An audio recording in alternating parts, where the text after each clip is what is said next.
All right, man. Today is Tuesday. It's October 31st. Welcome to the Dog Walk presented by Barstool Sports. Chief, happy Halloween. Yeah, my favorite, as you know. Yeah.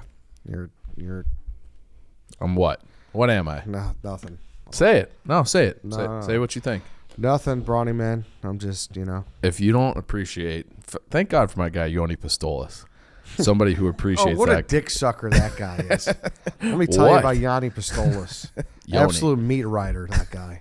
No, he's just a guy with good taste, and he's a critical thinker, and just an overall good guy. Maybe my favorite guy on the entire Twitter app. If you don't know who that is, he's a big Dog Walk draft guy, and this guy he's made a lot of bad memes about me, and he's made a lot of good memes about Chief. I don't think it's good or bad. I think he just tells the truth. Yeah. Let the chips fall where they may. No, that meat rider, Yanni Pistolas. That's all he is. Yeah, but I almost wore that flannel shirt today, but I thought better of it. Yeah, should have. Before we get into it, though, Chief, I want to talk about MUGSY jeans. I was going to wear MUGSY jeans with my flannel shirt and just be the brawny man. Would have been perfect. You know what you would have been if you would have worn that? You would have been comfortable. Mm-hmm. I guarantee that. Fashionable, comfortable. You would have looked great. Mm-hmm. MUGSY jeans. They got jeans, chino shorts, and joggers, and they're great. Oh, they're the best. Yeah. Can I tell you something? I did make a mistake one time within the last couple of years. I bought jeans from a different place. I just decided I can't wear them. Like, they're just uncomfortable. They don't, like, they're always just like, I can't get the sizing right. Like, MUGSY is just the superior product for denim, and I will never make that mistake again. It was just like I was in a pinch. I was like a walk-in thing. I needed a pair. My MUGSYs were dirty. Got these, and they suck. So MUGSYs is the only place where you should be getting your jeans because, like you said, they do have the jeans. They got the chinos, the shorts, the swimwear. They have everything you need, and it is, like, it's just like, don't make the same mistake that I did. Get MUGSY. It's a goat. Head to MUGSY.com. Get 10% off now using code Chicago. That's 10% off the most premium jeans, chinos, swimwear, and shorts on the internet. MUGSY also offers free shipping and returns, so there's absolutely no risk giving them a try. If you're in Chicago, Boston, D.C., or Austin, Texas, make sure to head downtown. Check out their storefront as well because it's easy vibes every time. Enjoy a beer while you shop. All right, Chief, what are we getting into today? We're talking about the Bilderberg group. So the Bilderberg group, what? It's in like I'm like Harry. The way it sounds like the Build-A-Bear thing in the mall. Yeah, let me spell it for you. It's BILDERBERG group. Okay. And this is a group of global elites from and I'm going to read off a list of people who have attended, but they meet every year, different location every year, secret location every year. They never say where it is. They do invite members of the media, like elite members, but the rule is you're not allowed to talk about it. Like, you can't talk about what goes on. And if you're not invited, like there's this guy Max Blumenthal, another guy named Friedman, because it was in the Washington D.C. area last year, and they were trying to just walk in, figured it out because this guy said he called around to all the 5-star hotels in the area, and the one that was acting like the shadiest, he's like, it's got to be there. So we just walked up and tried to walk in, and he said there was military level security, just snatched him right up, took you can't go in. So it is a secret meeting of all the richest, most powerful, most influential people in government, business, finance, science, fucking everything, and they all meet, and then that's it. They don't talk about what goes on there.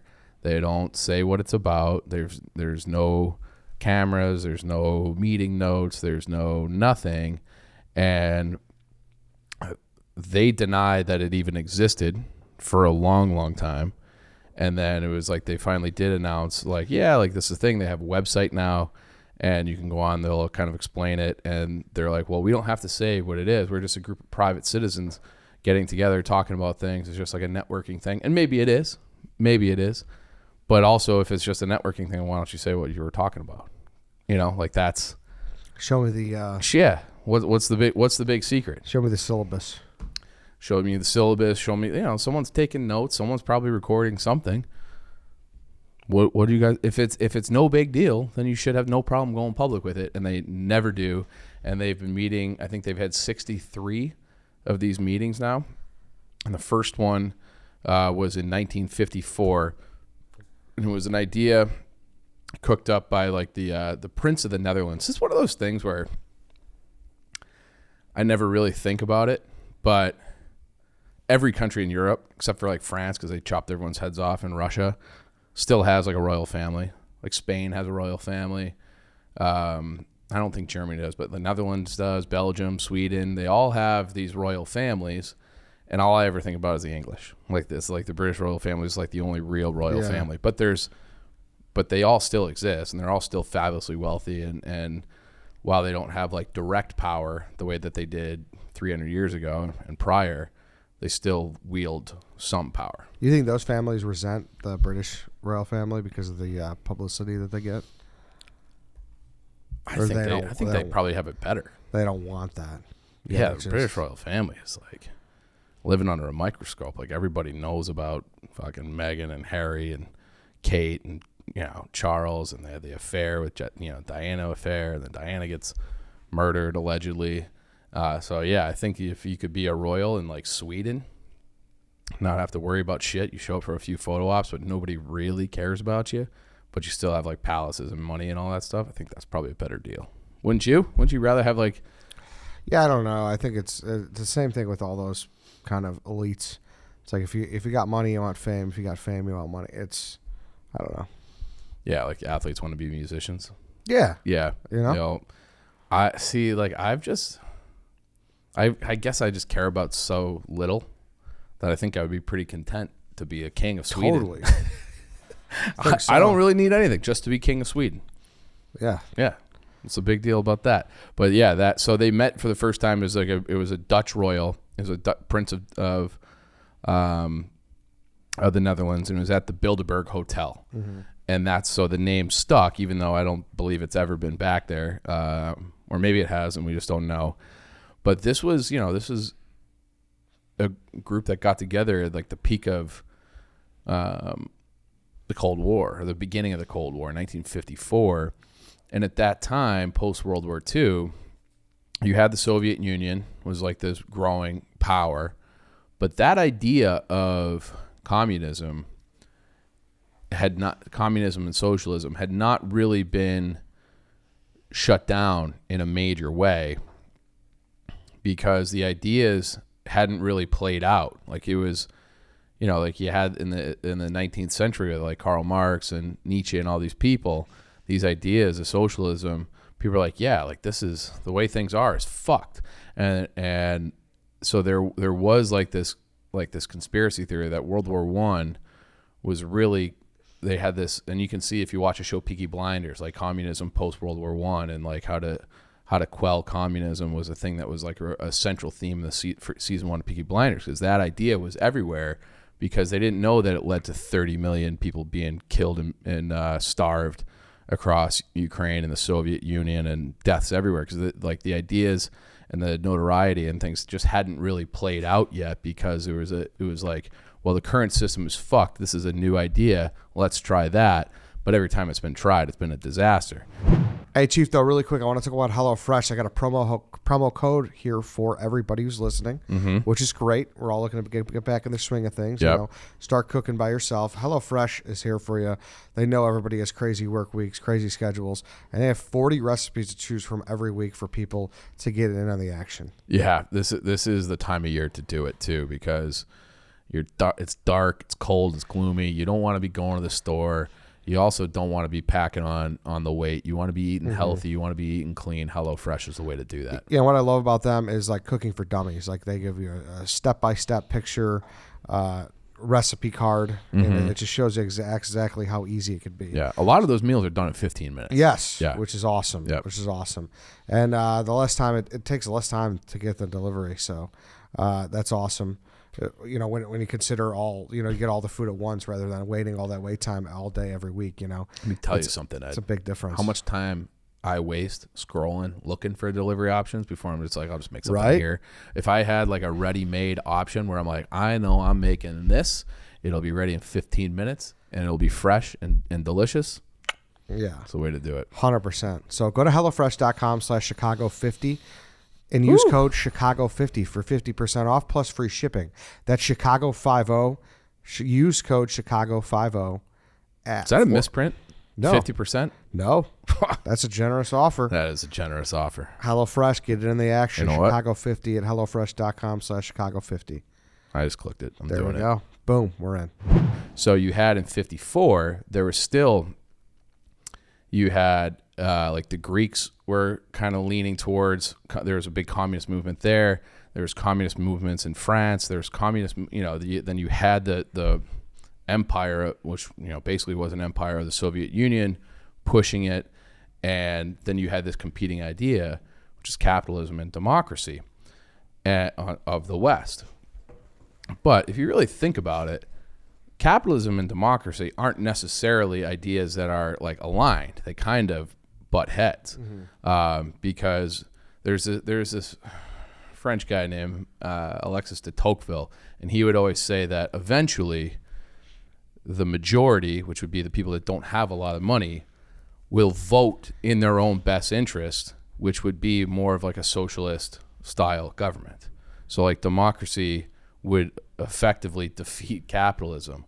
So their thinking is, the theory is that the Bilderberg group they came together to kind of be this bulwark to protect capitalism, where they were the rich and powerful, against democracy in a way. Like that was kind of the thinking. So, and then the way that they went about it is why there's all these conspiracy theories. Like, what are you guys up to? Nothing. Yeah. But why are you all getting together? Don't worry about it. It's just guys just chatting. We're just chatting about stuff, and don't worry about it. There's nothing to see here.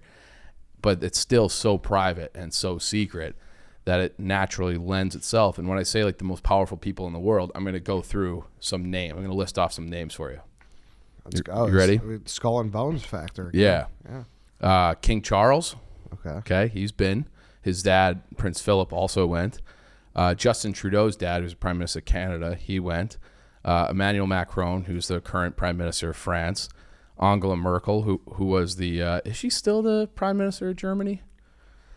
Asking the wrong guy about that one. Yeah, true. But she was the Prime Minister of Germany for a long time. She might still be, but she's been there, I feel like, for at least a decade.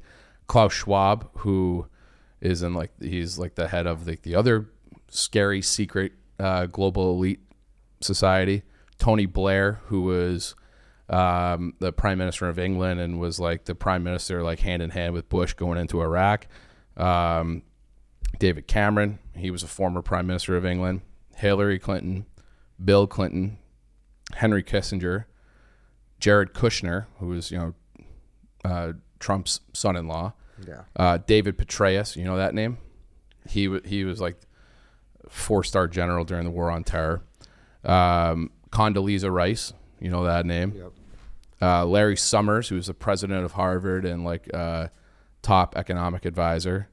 Lindsey Graham, who's been a senator forever, who is a fucking crazy person. He's one who was always like, like, what should we do about this? I don't know, blow it up. Like that's kind of like his stance on everything. Like he's the number one guy being like, we should just, maybe number two guy. There's a few that are like, we should go to war with Iran right now. It's like, why don't you just chill the fuck out a little bit, Lindsey Graham? John Kerry, ran for president, yep. Secretary of State, Senator from Massachusetts. David Rockefeller of the Rockefellers, president of Chase Manhattan Bank. Ben Bernanke, Jeff Bezos, Sam Altman, who was like a recent invitee. He is the CEO of OpenAI. Bill Gates, Ken Griffin, the CEO of Pfizer, was at this last one. It's like literally a fucking who's who. And that's when it's like, and it's like if it's one of those things where it's like people like to throw like, oh, like you're a conspiracy theorist as a way to dismiss you.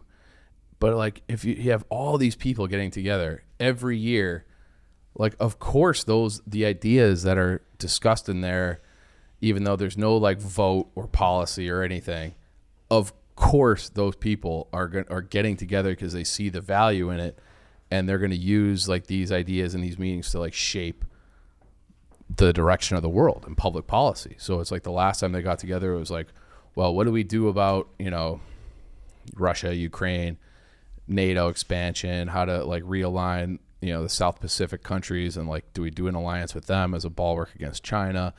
But like no one really knows. So then it's like, well, you ask I think it was like the Prime Minister of Finland, And she was like, yeah, like we're trying to get into NATO. And they're like, wait, what? And then they asked the Swedish ambassador the same thing. And they're like, we can't talk about it. We're not talking about it. Can't talk. Like, and then what do you know? Like they both go up for admission into NATO, which is like Russia was like, hey, you cannot fucking do that. Mm-hmm. So it is like a very creepy, scary thing. And it's like they've had these different like they're accused of all sorts of things. Like there's that one guy, I can't think of his name right now, like David something, but he's like, these are the lizard people. It's like kind of like Alex Jones talk, where it's like they get like super creepy conspiracy theory like that. And then there's other people being like, hey, like in 1973, you guys talked about how to manage a global energy crisis. Like that was something that they figured out. I don't know how they figured it out that was a thing. They talked about it afterwards. And what do you know? In 1974, there was a global energy crisis. And then it was like, oh, what do we do if there's a global pandemic? Oh, what do you know? And then there's a global pandemic. Mm-hmm. And so it's always like, how do we, like there's just things that keep happening, whether it's the NATO thing, energy thing, COVID thing. And it's just like, well, what the fuck? How do you guys keep getting everything right? Like, are these things that are coming out of there? And there's thinking that it's like, this is a way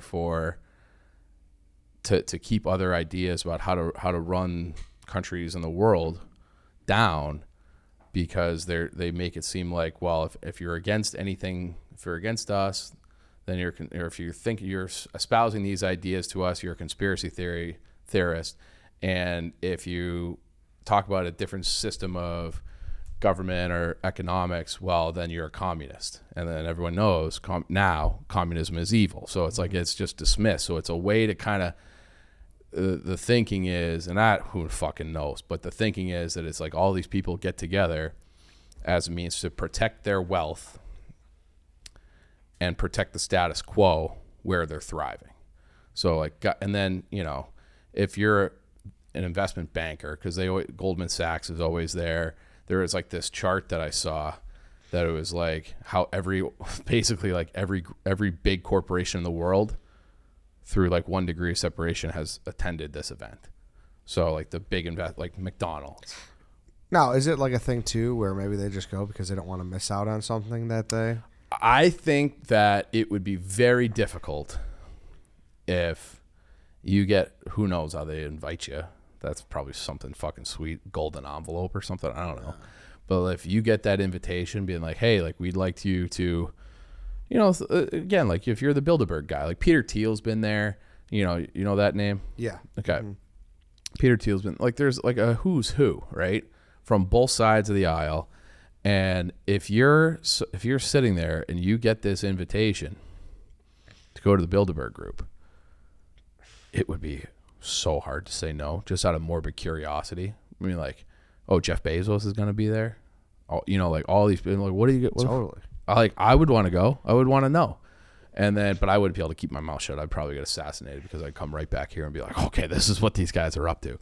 But then it's like, also like, how do you get all these people to just keep their mouth shut forever? Because there are like Peggy Noonan, who was like a big time journalist for Wall Street Journal, New York Times. She went a couple of times as like an invited guest, has never said anything about it. So it's like, how do you ensure that the people that you're inviting won't leak out what was discussed? Because nothing's ever really been leaked until like afterwards, like the oil thing. Yeah. So like, how do you coerce people into, like, what kind of blood oath do you make these people take? Where like who can touch Bezos? You know, how can Bezos is so fucking wealthy. He kind of has fuck you money. He could come back out of that and be like, this is what happened. How do those people keep a guy like Jeff Bezos in line if he has fuck you money like that? It makes me wonder too, like my biggest thing, if I were to like be a fly on the wall, who's the real head honcho? Who's calling the shots? Yeah, I've always wondered that, because I really I don't, especially now with our current president, like, you telling me that guy's coming up with policies and like shit, like, no, like But I'm not even talking about that. I'm talking about, like, listen, you get Theo Epstein, you get, Scotty Bowman, you get Bill Belichick, and you get... Who's the real alpha dog? Yeah. You know what I mean? You get... Greg Popovich. Yes, Greg. Yeah, like, who's the real one who, like...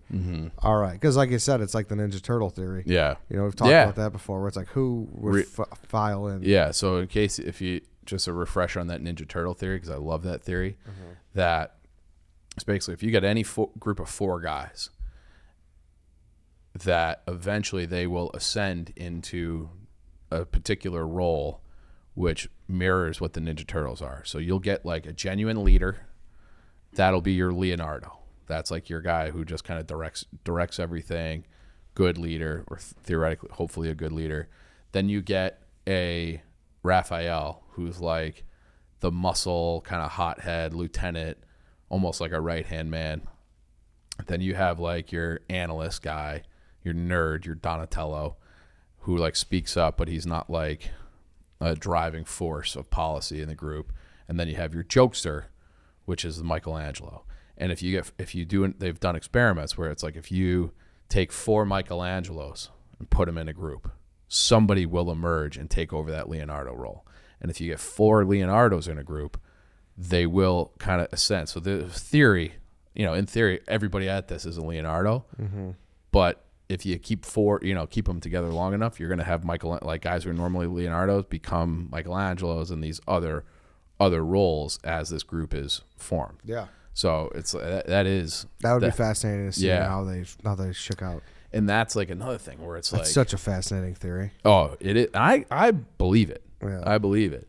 And but it's like like Henry Kissinger. Like you're gonna tell me that Henry Kissinger, who's been going since 1954, or I think his first one was 57, and then he was like he wasn't like anything super powerful at that point. He later became a high-ranking government official in the United States, Secretary of State. He's like an advisor, all this kind of stuff in the 70s under Nixon. And, he was like a valued voice like until like the day he died. That guy goes basically every year, but he doesn't influence policy. What is discussed in that meeting doesn't go into Kissinger, and then Kissinger goes into the most powerful rooms in the world and doesn't take any of those ideas. Doesn't try to implement any of those ideas that come out of there. I don't believe that. Then there's another thing that I thought was interesting, is that when Bill Clinton went in 1991, before he was president. So at that point, nobody really knew. Like he was the governor. He had been the governor of Arkansas, but he was running for president. He was a long shot at that point. He kind of like was a late riser in 92 through the primary process, got the nomination, and then it was very hairy as he was running against H.W. Bush, and like got kind of lucky because Ross Perot got. But it's like, did he go to that Bilderberg meeting and they're like, you know what, you're going to be the guy, like you're tapped. I could see that happening. I could see, like they're the ones, if they're like, that's where it's like, who is really pulling the strings? And it's like the whole secret society thing. There's so much that surrounds him. Like, I get why you're obsessed with him. What do you mean?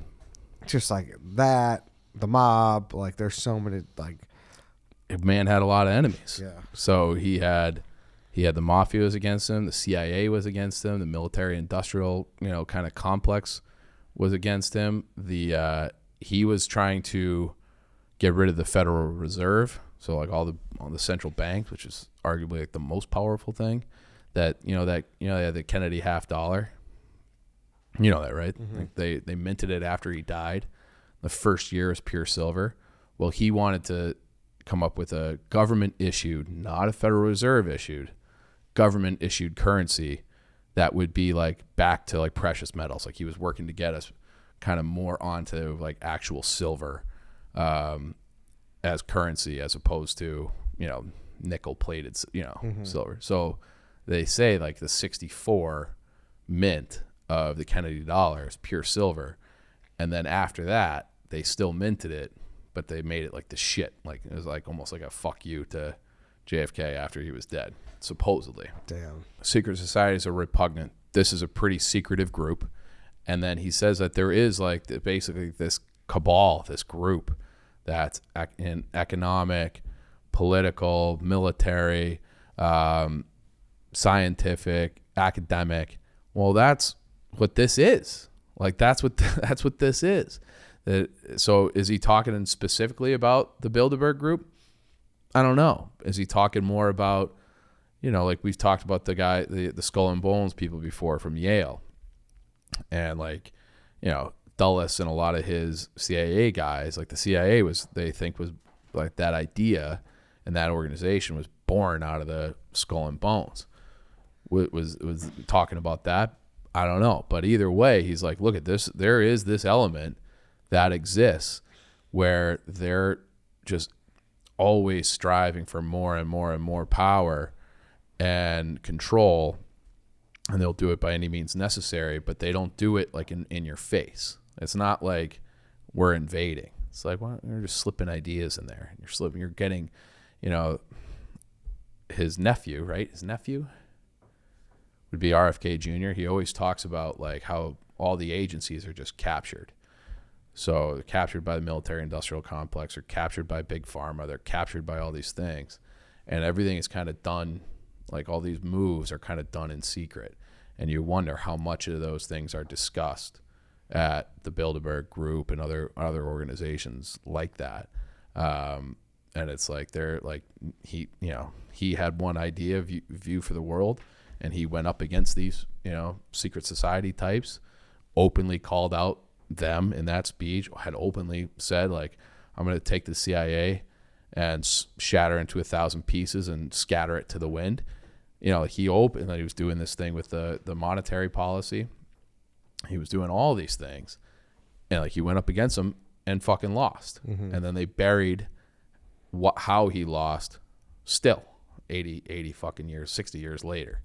So it is like, it's like I don't know. I think there's some kind of something there where like you want to know like who are the alphas and who's really doing stuff. I think it's groups like this where it's like they get all these world, and it's like the World Economic Forum, which is like Klaus Schwab. Mm-hmm. It's all like that kind of stuff, and it's like, and they put the orders out there, and then everyone else just kind of follows along. I think that they decide what's best for them to keep themselves in power and how to strategically do things, as opposed to like the best idea wins, which is what kind of, it's like that saying where it's like, if you have a policy by compulsion, meaning like, hey, you better do this or else, it's probably not that good of a policy. Mm-hmm. Like if you have like a really great idea policy that you're putting forward, if it's good enough and articulated and argued for well enough, then you don't need other means to get it passed or get it pushed through or get people involved. You shouldn't need to like lie to people, coerce people, and do all these different kind of underhanded modes to get your policies enacted. Like it should just be like, hey, that's a really fucking good idea. Everybody's going to get behind it. Like that, that's a marker of a bad policy, mm-hmm. or a policy that's not great for the people, is when it's policy by compulsion. So, and it feels like we got a lot of policy by compulsion. So I don't know. It's very, to me, this is like one of those eternal questions of the world, is like who decides. Yeah. And it kind of, we've talked about like, it feels like it's like all roads always kind of lead back to like the Rockefellers and like that group where they just had so much money. We're like, well, let's just fucking buy everything. They're too powerful. They're just so powerful. Yeah. And it's like, but it's also like, well, how bad is the status quo that we've been living with in our lifetime? We always talk like that last episode, we had the crisis. We're in this crisis phase, right? But like the status quo, guys like you and me, yeah, and I'm pretty fucking good. We're largely been at peacetime, Mm-hmm. Technology is awesome, and like beyond anybody's wildest imaginations. Like things are there's less famine and poverty than ever. In general, I think things are pretty good, but it's like I don't know how free it is. And there's that other like, I don't know, I'm quoting this guy today, that guy Tocqueville, where he's like, everybody, like, the revolution part is easy. It's like, what do you do after the revolution? That's hard. And well, that's really fucking hard, because if you take down this, there's, how we've been living in America and in the West since World War II. If you take this down, what replaces it? Something better? Odds are, if you look throughout human history, probably not. It would probably be, so maybe this protecting the status quo isn't the worst thing. Yeah. But you shouldn't have to do it by compulsion. Yeah. It's interesting. It is. Yeah. It is very interesting. Man, I'd love to go to one of these meetings just to see. Dude. Just to see. Can you imagine getting called on? No, I couldn't. Like, all right, Eddie, what do you think of this? Oh, Like, what he said. yeah. Sounds good to me. Yeah. Yeah. Crazy, dude. Yeah. All right, then, Chief. We could wrap this up. We'll be back tomorrow for the free swim. See everybody there.